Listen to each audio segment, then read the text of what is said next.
Assalamualaikum warahmatullahi wabarakatuh. Berjumpa lagi dengan saya, Ibu Reni Regislawati, dalam pembelajaran kelas digital matematika. Oke, untuk hari ini kita akan membahas tentang komposisi fungsi di bagian operasi inverse. Apa sih itu operasi inverse? Oke, kita akan pahami lebih lanjut.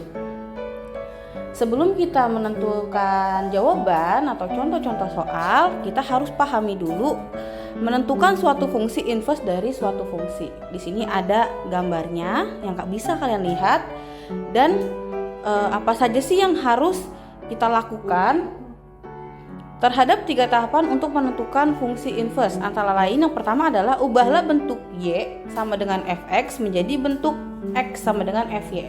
Itu untuk yang pertama. Yang kedua, tuliskan x sebagai f-1 kali y, sehingga f-1y sama dengan fy. Ubahlah variabel y dengan x sehingga akan didapatkan rumus fungsi inverse, yaitu f-1x. Nah, ini adalah cara untuk menentukan suatu fungsi inverse dari suatu fungsi. Oke, kita lanjut.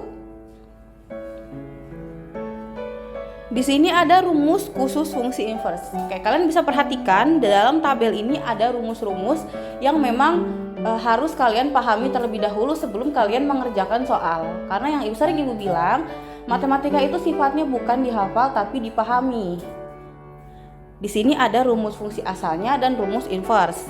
Seperti yang pertama adalah ada fx sama dengan ax plus b dengan syarat a tidak sama dengan 0 jika diinverskan menjadi f inverse x sama dengan x min b per a dengan syarat a tidak sama dengan 0. Itu untuk rumus yang pertama. Rumus yang kedua adalah fx sama dengan ax plus b dibagi cx plus d dengan syarat x tidak sama dengan d per c. Untuk diubah ke fungsi inverse-nya adalah f inverse x sama dengan min dx plus b cx min a dengan syarat sama x tidak sama dengan a per c. Dan masih ada 3 rumus lainnya. Nah, di sini Ibu akan membahas 2 contoh soal dari rumus yang ada di sini. Diperhatikan ya. Oke. Di sini ada contoh soal 1. Ibu ambil dari rumus yang pertama yang tadi sudah dijelaskan. Jika f dan g suatu fungsi yang dinyatakan oleh fx sama dengan x plus 3, fungsi inverse-nya yaitu, jawabannya adalah pertama kita masukkan rumus yang tadi, yaitu f inverse x sama dengan x min b per a. Lalu kita masukkan mana sih x-nya? Ini x-nya, b-nya, lalu a-nya. Di sini kita masukkan x min 3 dibagi 1. Itu dari soal yang ini ya. X min 3 dibagi 1 bisa disebut juga x min 3 karena x min 3 dibagi 1 hasilnya x min 3. Ini untuk contoh 1. Sudah paham ya kira-kira, karena ini masih dalam contoh yang mudah.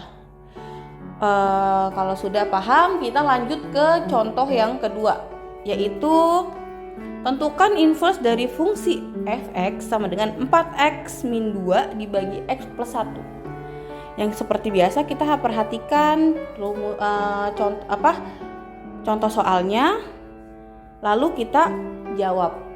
Yang pertama kita tulis rumusnya dulu biar kita nggak lupa. Rumusnya tadi kita ambil dari tabel yang pertama, yaitu f inverse x sama dengan min d x ditambah b dibagi cx min a. Di sini bisa kita tulis dulu ya, A, B, C, dan D. Biar kalian tahu A-nya dari mana sih, B-nya dari mana, C-nya dari mana, dan D-nya itu dari mana.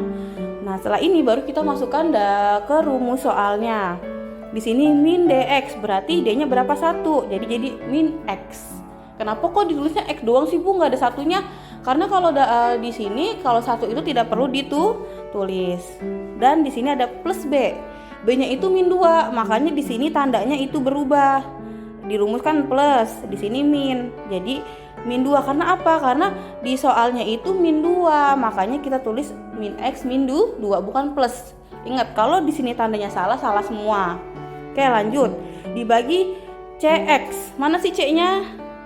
Nah, c-nya itu adalah x. Berarti di sini kita tulis X, 1X ya sebenarnya, karena CX-nya itu 1 dan X. Jadi X ditambah dikurang A-nya berapa? A-nya 4, jadi X min 4, sehingga menghasilkan inverse-nya yaitu min 1 min 2 dibagi X min 4. Jadi penyelesaiannya hanya sampai sini aja, tidak ada penyelesaian akhirnya. Dari contoh kedua ini Bu harap kalian sudah paham semua ya. Jika ada yang mau ditanyakan nanti bisa kalian tanyakan di kolom komentar. Oke? Sampai sini terima kasih. Assalamualaikum warahmatullahi wabarakatuh. Kapan-kapan lagi.